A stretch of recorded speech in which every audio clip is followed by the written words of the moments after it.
अस्सलामुअलैकुम नाज़रीन, आप देख रहे हैं उर्दू पॉइंट। बताते चले आपको अहम खबर। यूरोप की अदालत बराए इंसानी हकूक़ का तारीख़ी फ़ैसला। यूरोप की अदालत बराए इंसानी हकूक़ ने पैगम्बर इस्लाम की तौहीन को आज़ादी इज़हार राय से अलग करार दे दिया।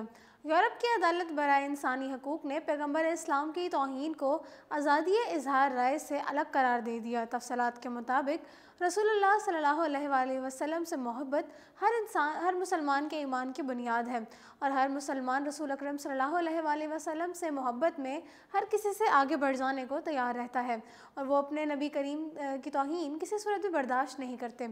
इस वक्त तमाम आलम इस्लाम हॉलैंड में डच सियासतदान गैरेट वार्नर की जानिब से की जाने वाली गुस्ताखाना ट्वीट पर सरापा एहतजाज है। इस तरह के कई ट्वीट्स आज़ादी इज़हार राय से नहीं बल्कि महज एक फसाद का मौजब बन सकती हैं। इस पर पाकिस्तान में भी शदीद एहतजाज जारी है और कहा जा रहा था कि इस सिलसिले में पाकिस्तानी हुकूमत हॉलैंड की हुकूमत से सख्त एहतजाज करे और ठोस इक़दाम उठाए।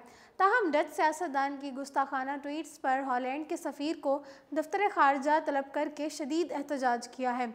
इस ज़मन में ताज़ा तरीन खबर ये है कि यूरोप की अदालत बराए इंसानी हकूक़ ने पैगम्बर इस्लाम की तौहीन को आज़ादी इज़हार राय से अलग करार दे दिया और अदालत बराए इंसानी हकूक़ ने पैगम्बर इस्लाम की तौहीन को आज़ादी राय से मुख्तलिफ मामला करार देकर ऑस्ट्रिया की खातून को रसूलुल्लाह सल्लल्लाहु अलैहि वसल्लम की गुस्ताखी पर मिलने वाली सज़ा बरकरार रखी। अदालत बराए इंसानी हकूक़ का मज़ीद कहना था कि पैगम्बर इस्लाम की तौहीन फ़साद का बाइस बन सकती है। उनका कहना था कि इंतशार का बाइस बनने के बायस पैगम्बर इस्लाम की तौहीन को आज़ादी इज़हार नहीं कहा जा सकता। वाज़ेह हो कि इस तरह के फ़ैसले ने दुनिया के सामने मुस्लिम दुनिया के मौक़िफ़ की तायीद की है। नाज़रीन, फ़िलवक्त उर्दू पॉइंट से इतना ही। मुझे दीजिए इजाज़त। देखते रहिए उर्दू पॉइंट।